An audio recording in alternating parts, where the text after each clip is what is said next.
ആത്മഹത്യചിന്ത, ഒരു സന്തോഷമില്ലാത്ത അവസ്ഥ.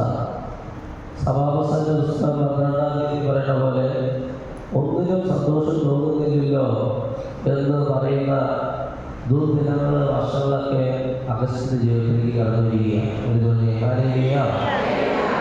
അപ്പോൾ ആ മനുഷ്യൻ ഒരു അത്തിമരത്തിന്റെ ചുവട്ടിൽ കിടക്കുകയാണ്.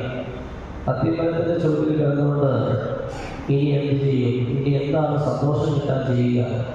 ഒരു സന്തോഷം, ഒരു ആനന്ദം, മനസ്സിനുള്ളിൽ ഒരു സമാധാന സ്വസ്ഥത എനിക്കില്ലല്ലോ ഭർത്താവേ എന്നാണ് ചിന്തിക്കുക. അവന് ചിന്തിക്കുന്നവർ ഈ കൂടുതലുണ്ടോ?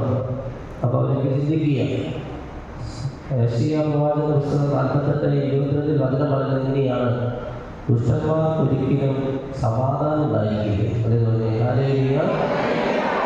യെശയ്യാ 48:22 ദുഷ്ടന്മാർക്ക് ഒരിക്കലും സമാധാനം ഉണ്ടായിരിക്കില്ല എന്നാണ് പറയുക. അപ്പോൾ അഗസ്റ്റിനൊരു